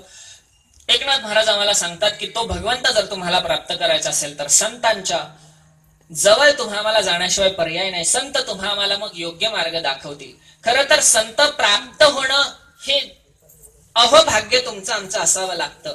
संत प्राप्त झाले तर संत कळणं त्याच्यापेक्षा अवघड गोष्ट आहे, आणि कळाले तरी त्यांनी दिलेल्या मार्गावरती चालणं हे त्याच्यापेक्षा अवघड गोष्ट आहे. आणि म्हणून संत मिळणं, त्यांचा उपदेश कळणं आणि त्या कळलेल्या उपदेशानुसार वागणूक ठेवणं, आचरण ठेवणं हे अत्यंत अवघड गोष्ट आहे. आज कलियुगामध्ये अशी अवस्था आहे, महाराज पोटासाठी संत आणि झाले कलित बहुत. मग संतांनाच का शरण जायचं? जगामध्ये मार्गदर्शन करणारे लोक काही थोडी आहेत का, कमी आहेत का? पावला पावलावर अशी भेटतील. तुकोबा सांगतात बाबांनो, अशी पावला पावलावर मार्गदर्शन करणारे लोक आहेत ना, त्यांच्या आहारी जाऊ नका. तार्किकांचा टाका संघ, जे तार्किक लोक आहेत ना, यांच्या संगतीत जाऊ नका. ते तुम्हाला मार्गातून दूर केल्याशिवाय राहणार नाही. आणि प्रवास करून झाल्यानंतर सुद्धा तुमच्या हातात काही सुद्धा उरणार नाही. दृष्टांत घ्या म्हणजे लक्षात येईल. जुन्या काळातला एक माणूस, आपलं लग्न झालेलं होतं म्हणून सासरवाडीला निघालेला. सासरवाडीला पहिल्यांदाच चाललाय म्हणून एका वयस्कर माणसाला विचारलं, का हो आम्ही सासरवाडीला चाललोय, कसं जायचं असतं? नाही म्हणले, सासरवाडीला जायचं ना, मग लवून बुजून जा. लवून बुजून जा म्हणजे त्यांना सांगायचं होतं की जरा तिथे गेल्यावर नम्रतेनं राहावं, सगळ्यांशी गोड बोलावं, प्रेमानं बोलावं. पण त्यानं लवून बुजून जा ऐकल्याबरोबर तिथनच त्यानं वाकून चालायला सुरुवात केली. चालता चालता जुन्या काळातले काय आजच्या सारखे डांबरी रस्ते आहेत का, एका शाळवाच्या शेताच्या कडेनं निघालेलं. आणि ते वाकत वाकत चाललेलं बघून शाळवाच्या मालकाला वाटलं, रात्री ज्यांनी 2 पोती शाळू चोरून नेला त्यातलंच हे दिसतंय बहुतेक. ताणून धरला ना, असं मारायला सुरुवात केली. बोलायची सोय नाही. ते खाल्लं म्हणते, का मारताय, का मारताय? मी सासरवाडीला चाललोय. म्हणले, सासरवाडीला चाललाय? मग वाकत वाकत का चाललाय? नाही म्हणले, मला मागच्याने सांगितलं की लवून बुजून जा. म्हणले, मूर्ख आहेस, सासरवाडीला चाललाय, लवून बुजून चाललाय, असं नसतं जायचं. मग म्हणले, कसं जायचं? म्हणले, हा हू करत जायचं. आता त्याचा हेतू काय सांगण्याचा, की आता जुन्या काळातली शेतं म्हणजे काय आजच्या सारखे आहेत का, 5-5 गुंठ्याचं एक तुकडं नाही. लांबच्या लांब पट्ट्या, नजर जाईल तिथवर एकच मालक, नाही का? म्हणले, हे जास्त वर शाळावरची पाखरं उठली तर उठली. म्हणले, असं नाही जायचं, हा हू. मग त्यानं तिथनच सुरू केलं, हा हू. शेत संपलं पण याचा हा हू काय संपना. शेत संपून झाला याचा प्रवेश जंगलामध्ये. तिथे एका शिकाऱ्यानं जाळं लावलेलं, त्याच्या जाळ्यात हरिण सापडायला यायला आणि ह्यानं तिथं जाऊन वरडायला, हा हू. हरिण राहिलं का? गेलं ना पळून महाराज. शिकारी दिवसभर जाळे लावून वैतागलेला, तो आला जवळ, त्यानं धरला, मार बदडायला सुरुवात केली. खालनं म्हणते, काय मारताय? मी सासरवाडीला चाललोय. म्हणले, सासरवाडीला चाललंय? मग हा हू कशाला करतो? म्हणलं, मला मागच्याने सांगितलं हा हू करायचं. म्हणले, असं नाही करायचं. मग म्हणले, असं म्हणत जा, एक फसलंय दुसरं फसू दे. हे निघालं तिथनं पुढं, एक फसलंय दुसरं फसू दे, एक फसलंय दुसरं फसू दे. पुढं गेलं, नेमकं शेजारच्या गावच्या पाटलाच्या बैलगाडीचं एक चाक वड्यात अडकलेलं आणि एक बाहेर निघालं. ते दिवसभर आपलं गाडी ढकलून वैतागलेलं, जोडीला कोणी नाही. हे गाडी पशी जाऊन म्हणतं, एक फसलंय दुसरं फसू दे. पाटील काय गप बसले असतील का? पाटलांनी पाटील केस दाखवली ना, सुट्टी का? बदडला. म्हणले, का मारताय? मी सासरवाडीला चाललोय. म्हणले, मूर्खा, मग कशाला म्हणतोय एक फसलंय दुसरं फसू दे? मग म्हणले, कसं जायचं? म्हणले, एक निघलंय दुसरं निघू दे, असं म्हणत जा. तिथनं पुढं त्याच्या तोंडात तेच, एक निघलंय दुसरं निघू दे, एक निघलंय दुसरं निघू दे. पुढच्या गावात गेला आणि कळतंय तसं मरेपर्यंत वारी केलेला एक वारकरी, गावातला सज्जन माणूस, ज्याला सगळं गाव किंमत द्यायचं, तो नेमका त्याच दिवशी वारलेला. त्याचं प्रेत खांद्यावर घेऊन लोक त्याला पोचवाय स्मशानात. हे तिथं गेलंय, म्हणतंय एक निघलंय दुसरं निघू दे. गावकऱ्यांनी थोडा वेळ विसावा घेतला आणि ह्याला मध्ये घेतला. बदडला. हे त्यातनं म्हणतात, का मारताय? म्हणले, मी आधी सासरवाडीला चाललोय. म्हणले, असं म्हणतात का? मग सासरवाडीला जाताना एक निघलंय दुसरं निघू दे. नाही म्हणले, मागच्याने सांगितलं. मग म्हणले, असं नाही म्हणायचं. मग म्हणले, काय म्हणायचं? हो, आता इथनं पुढे जाताना म्हण, लय वाईट झालं. हे आपलं असं म्हणत पुढे गेलं आणि त्या पुढच्या गावातल्या राजाला 6 मुलींच्या पाठीव 7वा मुलगा झालेला. तो आपल्या हत्तीवनं साखर वाटतोय. हो, यानं साखर घ्यायला हात पुढे केला. राजानं साखर हातावर ठेवली आणि त्यात म्हणतंय, लय वाईट झालं. राजा म्हणला, उचला पहिला याला. आता मी सांगत राहून तुम्ही ऐकत राहा. दृष्टांत काय संपणार? याला म्हणतात फकांड. काय म्हणतात? ज्याला काही एंडच. सांगतोय कशासाठी हे लक्षात घ्या. असे पावलावर मार्गदर्शन करणारे संत कलियुगामध्ये भरपूर झालेत, नाही का? म्हणून वेगवेगळ्या जातीत मार्गदर्शक, शिक्षक, गुरु, सद्गुरु, संत, या काय आहेत? वेगवेगळ्या अवस्था आहेत. मार्गदर्शक पावला पावलावर भेटतील, पण मार्गदर्शक तुम्हाला इप्सित ध्येयापर्यंत पोहोचवणार नाहीत. ते फक्त सांगतील काय, या दिशेने जा, संपलं मार्गदर्शन. त्याच्यानंतर शिक्षक कोणता मार्ग चांगला आहे, कोणता मार्ग वाईट आहे हे सांगतील. गुरु तुम्हाला योग्य मार्गच सांगतील आणि त्याच्यावरनं चालायचं कसं त्याचे नियम सांगतील. संत तुम्हाला सोबत घेऊन चालतील. हो, हा फरक आहे. म्हणून सोबत घेऊन चालणार संतांचं वर्णन करताना तुकोबा सांगतात, तुका म्हणे नाव जना लागी उदकी ठाव. नाही का, आईची उपमा अगोदर संतांना दिली, बाळकाचे चाली माता जाणून पाऊल घाली, तैसे संत जगी क्रिया तसे संत आहेत म्हटले नाही. पण संतांची ही उपमा कमी वाटली आईची, म्हणून सांगितलं हो, नाव माणसाला नदीतून एका किनाऱ्यावरून पलीकडच्या किनाऱ्यावर नेते. पैसे कोण घेतो, पैसे कोण घेतो, नावाडी घेतो का नाव घेते. हो, नावाड्यानं वल्ले मारायचं काम केलं, पण त्या पाण्यात तारण्याचं काम कोणी केलं, नावेनं केलं. तसं तुकोबा सांगतात, तुका म्हणे नाव जना लागी. लोकांसाठी जशी नाव स्वतःला पाण्यात अर्ध बुडवून घेते आणि मग लोकांना तारण्याचं काम करते, तसे संत असतात. ते स्वतःला अगोदर गाडून घेतात आणि मग जगाच्या कल्याणाची कामं करतात. अवतार तुम्हा धराया कारण उद्धराया जन जड जीव. यासाठीच ते इथं जन्माला येतात, हेच त्यांचं कार्य असतं. म्हणून संत होणं सोपं नाहीये महाराज. संत होणं म्हणजे बी होण्यासारखं आहे, बी होण्यासारखं. तुम्ही म्हणाल बी होणं आणि संत होणं यात काय साम्य आहे. हो, लक्षात घ्या. सुंदर अशी ज्वारी पेरली, शाळू पेरला आणि शाळू पेरल्यानंतर 2-3 महिन्यानं त्याला अशी टपोरी कणसं लागतात नाही का, मोठी मोठी. बघितलं की मन प्रसन्न व्हावं, अगदी मोत्यासारखे दाणे. रस्त्यानं जाणाऱ्या एका माणसानं ते बघितलं, म्हणला वाह काय सुंदर कणीस आहे. रस्त्याने जाणाऱ्या माणसाने कौतुक कुणाचं केलं, कणसाचं केलं. कौतुक कुणाचं केलं, कणसाचं. ओ, पण ते एवढं मोत्यासारखं कणीस वर दिसण्यासाठी 3 महिने ज्या दाण्यानं स्वतःला जमिनीत गाडून घेतलं, त्याची आठवण आहे का कोणाला. हो, त्याची कोणाला आठवण नाही. तसं संतांच्या बाबतीत आहे. संतांनी या समाजाच्या कल्याणासाठी स्वतःला गाडून घेतलं, पण त्यांची कदर कुणाला नाही. त्यांच्या स्वतःला गाडून घेण्याच्या कार्यात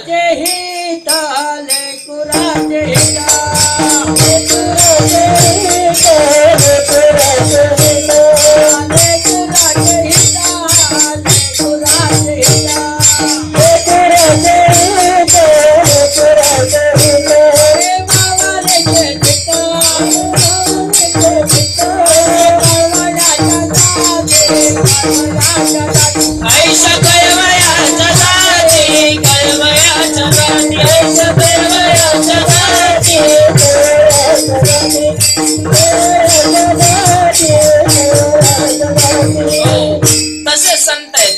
करीती लाभाविन प्रीती, ही संतांची वृत्ती आहे. म्हणून संत या जगामध्ये प्राप्त होणं तुमच्या आमच्यासाठी भाग्याची. धन्य आजी तुकोबारे आम्हाला प्रमाण देतात, धन्य आजी दिन झाले संतांचे दर्शन, किंवा उजळले भाग्य आता अवघी चिंता वारली, संत दर्शने हा लाभ पद्मनाभ जोडला. म्हणून संतांची प्राप्ती होणं गरजेचं आहे. संतांची प्राप्ती झाली की काय होईल, दुसऱ्या चरणात एकनाथ महाराज म्हणले, तेने साधती साधने तुटती भवाची बंधने. सगळी साधनं सुफल होतात. साधन म्हणजे हो, जर नदीतून पलीकडे जायचं असेल तर नावेत बसलं पाहिजे. नाव ही तुमच्या आमच्यासाठी काय आहे, साधन आहे, माध्यम आहे, मीडियम आहे. तसं संत देवापर्यंत जर जायचं असेल तर संत माध्यम आहे, साधन आहे, मीडियम आहे. मग संत जर माध्यम असतील तर हे माध्यम एकदा का प्राप्त झालं की तुम्हाला आम्हाला काळजी करायचं कारण नाहीये. म्हणून लक्षात ठेवा, वर्म जाणे तो पारखी. हे वर्म आहे परमार्थाचं की कोणाला शरण जावं. शरण एकदा का त्या योग्य ठिकाणी गेलो ना की बस, काळजी करायचं कारण नाहीये. तसं कळलं पाहिजे की नक्की काय आहे. हो, एक नवीन लग्न झालेलं जोडपं, नवरा कामावरती वगैरे गेला आणि ही शेजाऱ्यांच्या घरी यांना कामावरनं परत आल्यावर जेवायला बोलवलं. दोघे मिळून जोडीनं जेवायला गेले. जेवायला जिथं गेले ना त्या काकूंनी सुंदर अशा पुरणाच्या पोळ्या केलेल्या. दोघं जेवून घरी आले, पण येता येता नवऱ्याचं कौतुक नुसतं पुरणपोळीच. वा म्हणले, अशी पुरणपोळी आज तागायत कधी खाल्ली नाही. बायकोला वाटलं चला नवऱ्याला एवढी पुरणपोळी आवडली तर आपण उद्या काय करूया, घरी पुरणपोळीचा बेत करूया. मग पुरणपोळी करायची कशी म्हणून दुसऱ्या दिवशी नवरा कामावर गेल्यावर ती शेजारच्या काकूंकडे गेली. सगळी रेसिपी तिनं काय केली, हो ऐकून घेतली आणि घरी परत आली. घरी जशी परत आली तिनं सगळा साजबाज मांडला आणि पुरणपोळी करायला घेतली. पुरणपोळी जशी करायला घेतली तशी बराच वेळ झालं पोळी लाटती पण पोळी काय येईना. काय करावं विचार केला तिने. आठवायला सुरुवात केली. अरे म्हणले, त्या शेजारच्या काकू होत्या ना, त्यांच्या कपाळाला टिकली नाहीये म्हणले, आपण टिकली लावली म्हणून पोळी बहुतेक येत नसावी. तिनं काय केली, कपाळाची टिकली काढून ठेवली. थोड्या वेळानं पोळी लाटाय घेतली, पोळी काय लाटता येईना. पुन्हा तिच्या लक्षात आलं, अर म्हणले त्या काकूंच्या हातात बांगड्या नव्हत्या म्हणले, आपल्या हातात चुडा भरलेला आहे, असं असल्यावर कशी काय पोळी येईल म्हणून भरलेला चुडा तिनं काढला. पोळी लाटायला घेतली, पोळी काय जमेना. बघता बघता तिच्या लक्षात आलं, म्हणले काकूंनी सफेद साडी घातली होती, आपण हिरवी घालून चालले, जमणार नाही. घरात गेली, साडी बदलून आली, पांढरी साडी घालून पोळी. हो, एवढं सगळं झालं तरी काय पोळी जमेना. एवढ्यात नवऱ्यानं काय केला, प्रवेश. नवऱ्यानं जशी हिला या अवतारात बघितली, म्हटलं अगं कालच तर लग्न झालंय ना, आज हा अवतार, अजून मी जमेना. मग माझ्या लक्षात आलं हे सगळं काकूंनी केलेलं होतं म्हणून म्हटले पोळी करण्यासाठी मी हे सगळं केलं. नवरा म्हटला मूर्ख आहेस, बाह्य बदल करून कुठं पोळी जमत असते का म्हटले. मग म्हणले करायला काय पाहिजे, म्हणले पोळी करतेस कशी दाखव. नवऱ्यानं गेला आणि बघितलं, म्हणला मूर्ख, कणकेमध्ये पुरण घालून लाटलंस तर पोळी येईल. तिचं चाललं होतं तासभर पुरणात कणिक घालून पोळी लाटायचं, जमल का. तसं आमचं झालंय. आम्ही भगवंतापर्यंत पोहोचण्यासाठी बाह्य गोष्टींवरतीच काय झालेलो आहोत, केंद्रीभूत झालेलो आहोत. काही लोकांना वाटतं मोठमोठ्या माळा घातल्या म्हणजे आम्ही खूप मोठे भक्त देवाचे झालो. काही लोकांना वाटतं आम्ही अगदी शेंडीपर्यंत टिळा लावला म्हणजे आम्ही देवाचे भक्त झालो. काही लोकांना वाटतं कडक पांढरे कपडे घातले म्हणजे आम्ही देवाचे भक्त झालो. काही लोकांना काही लोकांना काही कुणाच्या काय संकल्पना. पण या सगळ्यांच्या पलीकडं भगवंत काय पाहतो, अंतरीची घेतो उडी, पाहे जोडी भावाची. देव काय पाहतो, फक्त तुमच्या हृदयामध्ये त्याच्या प्रती असणार काय करतो, प्रेम पाहतो. या प्रेमाला जागृत करण्याचं काम संत करतात. म्हणून तेणे साधती साधने. आणि एकदा काही साधनं साध्य व्हायला सुरुवात झाली ना की तुटती भवाची बंधने. भवाची बंधने म्हणजे या संसारात तुमच्या आमच्या पाठीमागे असणारी जी बंधनं आहेत ना, ती सगळी बंधनं आपोआप गळून पडायला सुरुवात होतात, नाही का. आपलं झालंय कसं, माकडे मुठीशी धरिले फुटाने, गुंतले ते नेणे हात ते. माकडं पकडायला जाणारे लोक असतात ना, ती काय करतात, एक सुरई नावाचं भांड असतं, तिला वर निमुळतं तोंड असतं, त्याच्यात फक्त हात पाची बोट मिटवून जाऊ शकतो. पण खाली एकदा का फुटाण्याची मूठ भरली की त्या मुठी सकट हात बाहेर येऊ शकत नाही. एवढं छोटं त्याचं तोंड. असल्या भांड्यात फुटाने भरून माणसं जिथली माकडं पकडायचे तिथं नेऊन ठेवतात आणि निवांत घरी जातात. दुपारच्या वेळेला ते माकड आसपासचे फुटाने यस्ता खाता त्याला कळतं की या मडक्यात काय आहे, फुटाणे. ते फुटाणे काढण्यासाठी आतमध्ये हात घालतं. घालताना हाताची रुंदी कशी आहे, कमी आहे. खाली गेल्यावर फुटाण्याची मूठ भरली, रुंदी काय झाली, वाढली. माकड हात काढायचा प्रयत्न करतय पण हात काय निघत नाही. आता माकडच होते, त्याला अक्कल आहे का, फुटाण्यामुळे हात अडकलाय, फुटाणे सोडावे, हात बाहेर काढावा, झाडावर जाऊन बसावं, नाही ना. ते तसं काय फुटाणे सोडत नाही, हात काय बाहेर येत नाही. संध्याकाळी मदारी येतो, त्याला पकडतो, मग त्याचा खेळ सुरू होतो, जंबुरे, नाही का. तसं आपलंय. आपल्याला सुद्धा या संसारामध्ये आणून सोडल्यानंतर ना माया नावाचं एक मडकं देवानं सुरईसारखं भांड बनवून ठेवलेलं आहे. या भांड्यामध्ये आम्ही हात घातलाय, आमच्या हाताची सुद्धा काय झालेली आहे, मूठ झालेली आहे. मग आता प्रत्येकाच्या मुठीत कुणी काय धरलंय हे ज्याचं त्यानं बघा, मी काय सांगत बसत नाही. आम्ही काय मूठ सोडायला तयार नाही, हात काय आमचा बाहेर येत नाही. मग एक दिवस काय नावाचा मदारी येतो आणि आमचा माकडाचा खेळ केल्याशिवाय सोडत. यमाचे किंकर बहुसाल काय करतात, मारिती झोडीती तोडीती निष्ठुर. यमाचे किंकर. या सगळ्यातून बाहेर पडायचं असेल तर तेने साधती साधने.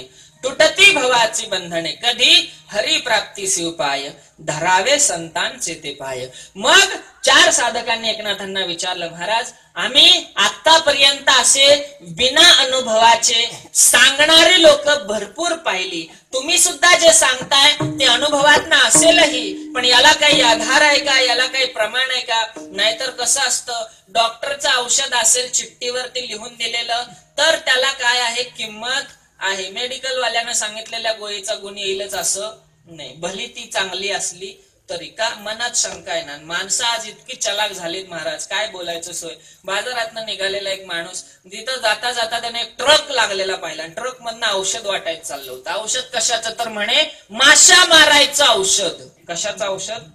माशा मारायचं औषध. हा म्हणला घरी लयच माशा झाल्यात बुवा, उन्हाळ्याच्या दिवसात जेवताना ताप देतात, घेऊया म्हणले एक पुडी. म्हणले गेले, कसं औषध? म्हणले 5 रुपयाला 2 पुड्या. ना पुड्या घेतल्या, त्यानं उघडायला सुरुवात केली औषध बघा. म्हणलं छे असं उघडायचं नाही, पावर कमी झाली तर आपण जबाबदार नाही, घरी जाऊनच उघडायचं. हा घरी गेला, जेवायला बसला, जेवला बसल्याबरोबर माशा यायला लागल्या. ह्याला आठवलं आपण औषध आणलंय, पटकन बायकोकडनं औषध मागवलं. जेवायला बसायच्या आधी ती पुडी उघडली. पुडी उघडल्याबरोबर आत एक कागद होता आणि त्या कागदावर लिहिलं होतं, जेवताना एका हाताने माशा माराव्या आणि एका हाताने जेवावं. माशा मारायचं. तसं एकनाथांना म्हटलं, महाराज तुम्ही सांगताय हे अनुभवाचे बोल असतीलही, पण याला काही आधार आहे का, काही प्रमाण आहे का, याची सिद्धता काय आहे? एकनाथांनी त्यांना सिद्धता दिली ती अभंगाच्या 3ऱ्या चरणामध्ये. एका जना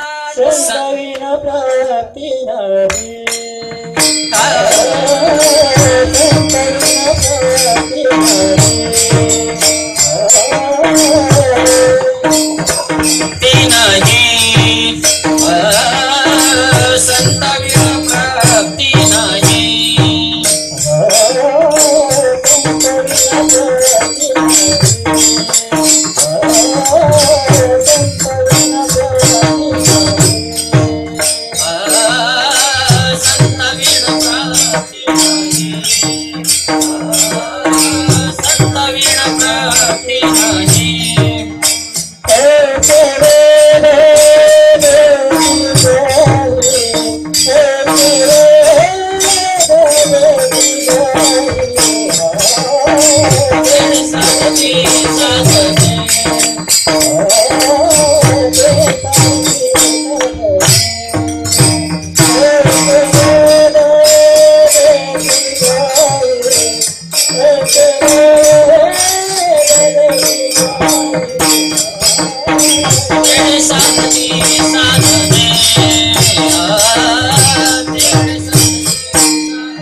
संताविण प्राप्ती नाही असं मी नाही सांगत. कोण?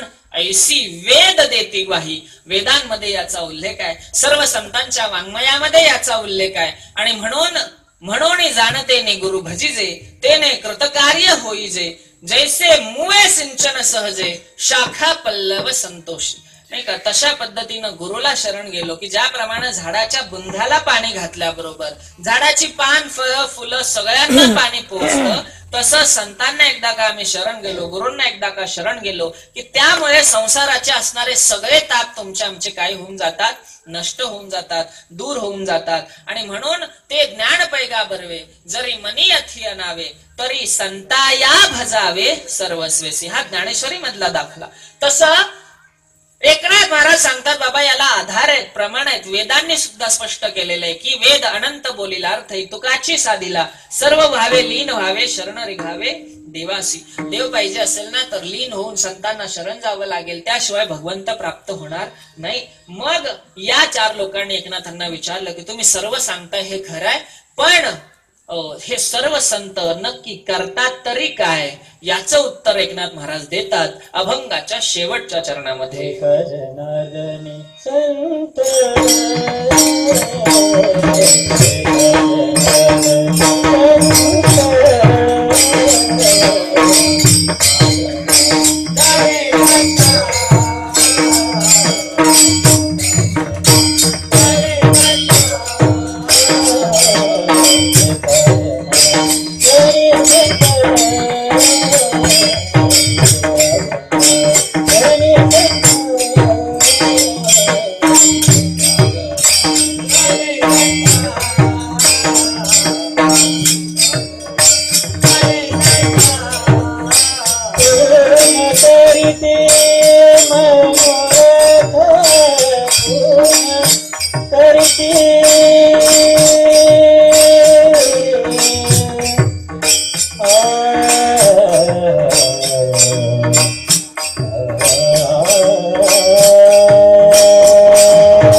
शांती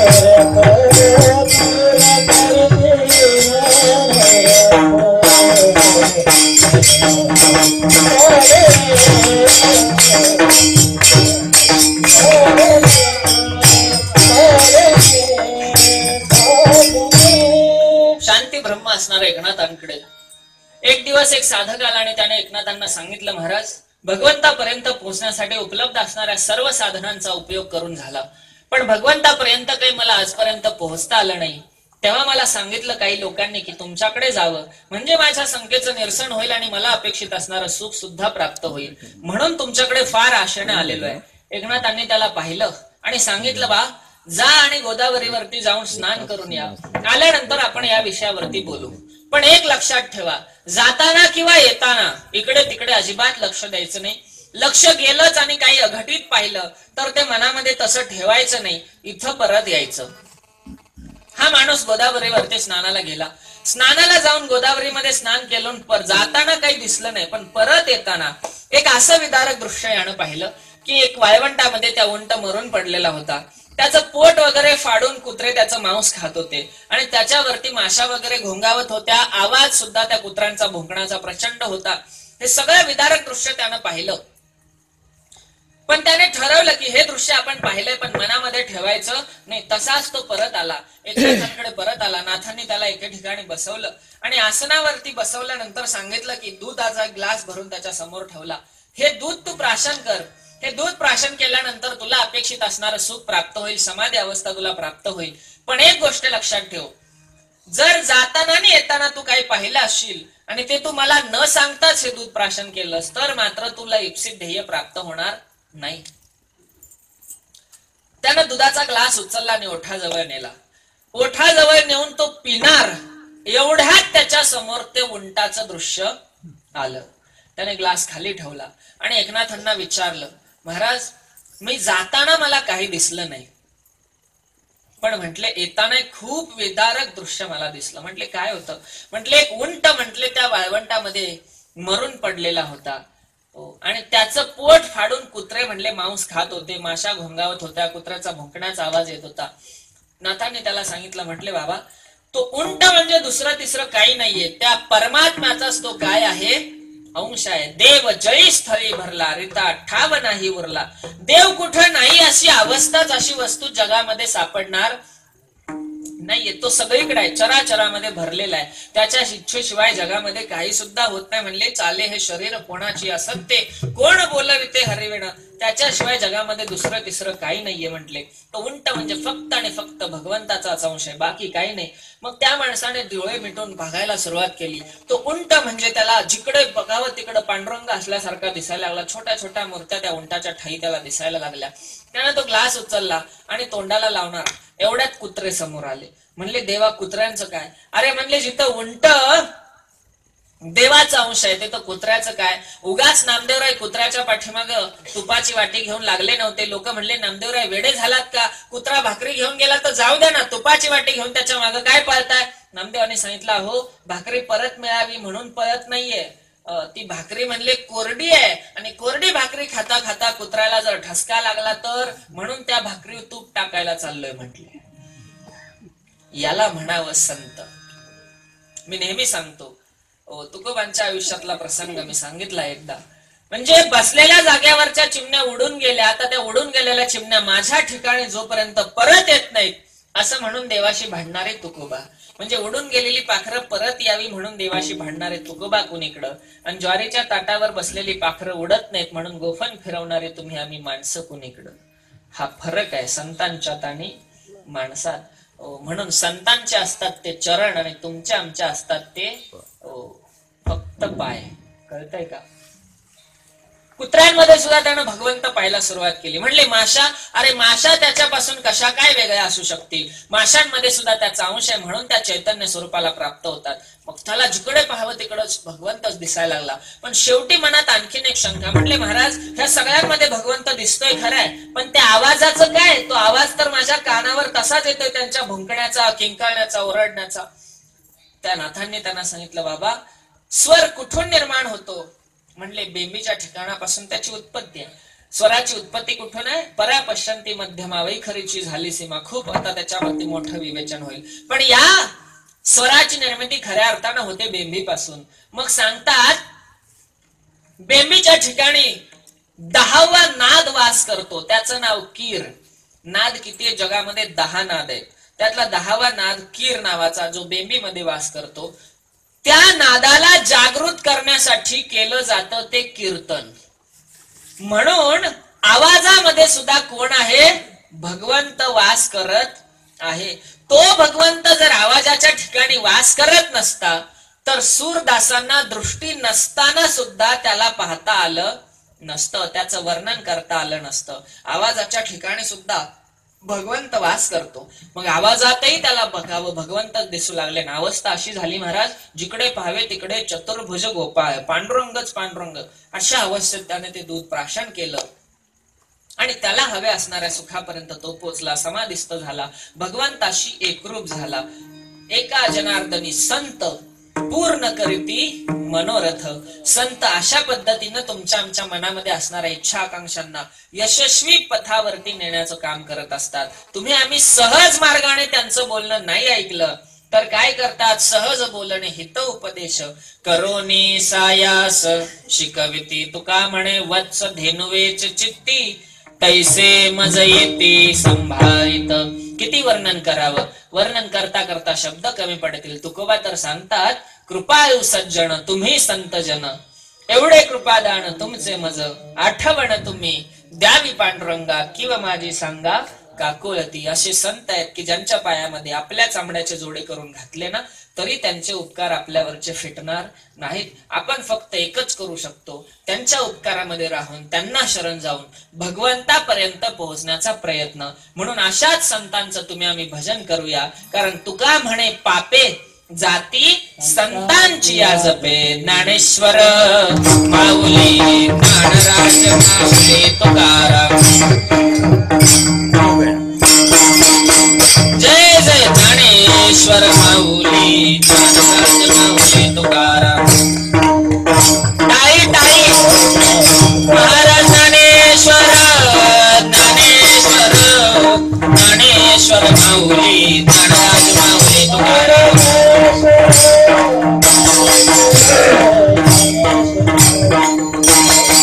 महाराज ज्ञानेश्वर ज्ञानेश्वर ज्ञानेश्वर माऊली.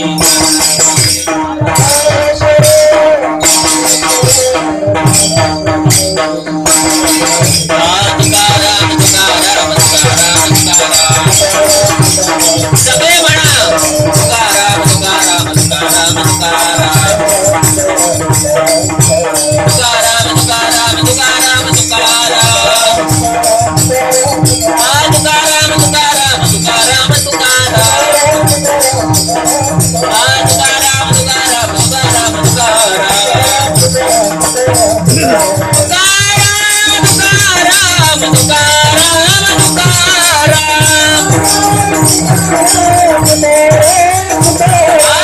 तुकाराम तुकाराम तुकाराम. नामदेव जनाबाई, आवाज नामदेव जनाबाई.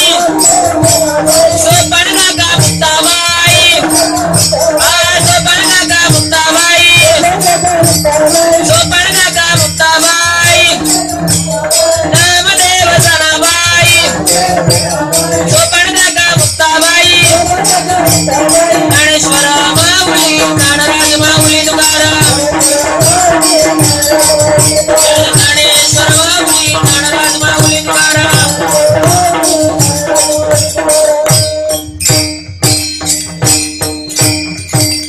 हरिप्राप्तीचे उपाय धरावे संतांचे ते पाय, तेने साधती साधने तुटती भवाची बंधने. संताविना प्राप्ती नाही ऐसी वेद देती ग्वाही, एका जनार्दनी संत पूर्ण करती मनोरथ.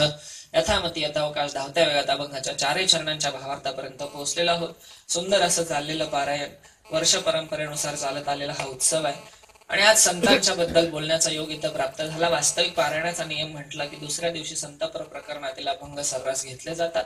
म्हणूनच हा अट्टहास तुमच्यापर्यंत पोहोचवण्याचा प्रयत्न केला.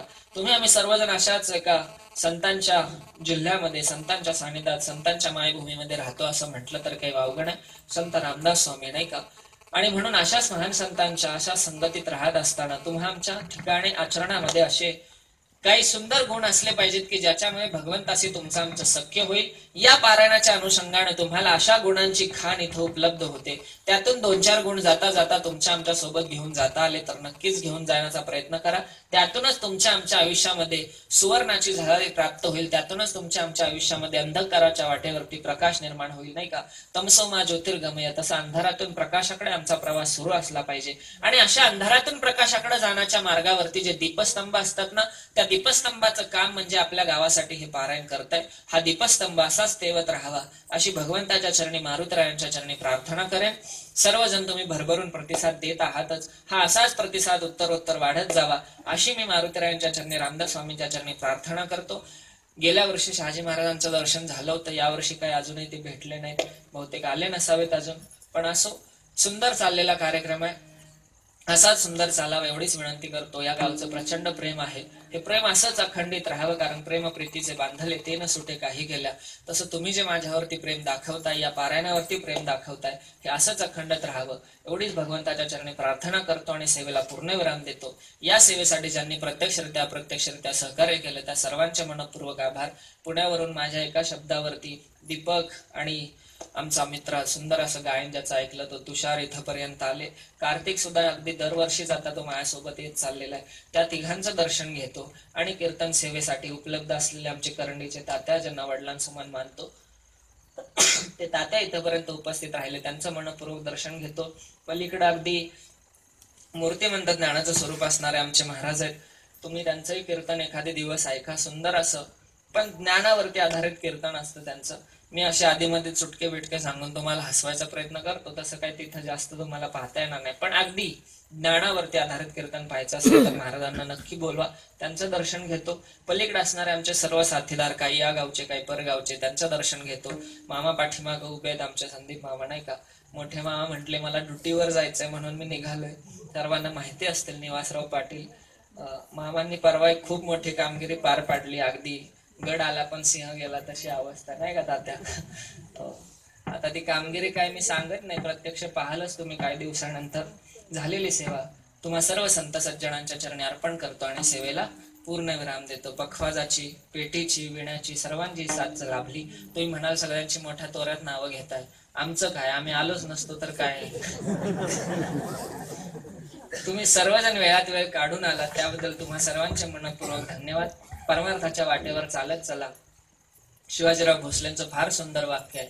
प्राचार्य म्हणतात की दारूच्या दुकानावरती लोक स्वतःहून जात असतात आणि दुधाचे रतीब घरोघर जाऊन टाकावे लागतात. तसं चांगली कामं करायची म्हटली ना महाराज की असे हे अट्टहास करावेच लागतात. चांगल्या कामाकडे येणाऱ्या लोकांच्या संख्या कमी असते, म्हणजे लोक कमी असावी, पण मी तर म्हणतो कमी असावी पण दर्दी असावी. तसा आपला गावचा समाज आहे. कमी दिसत असला तरी काय, गर्दी नाही पण दर्दी आहेत बरं का. तशी लोक आहेत. ही लोक अशीच वृद्धोत्तर वाढत जावी तशी भगवंताच्या चरणी प्रार्थना करतो आणि सेवेला पूर्ण विराम देतो. जय विठ्ठल जय जय विठ्ठल, जय विठ्ठल जय जय विठ्ठल. बोलिलेले खरे वेडी वाकडे उत्तरे करा समापराध महाराज तुम्ही सिद्ध नाही विचारिला अधिकार फुल करा समाप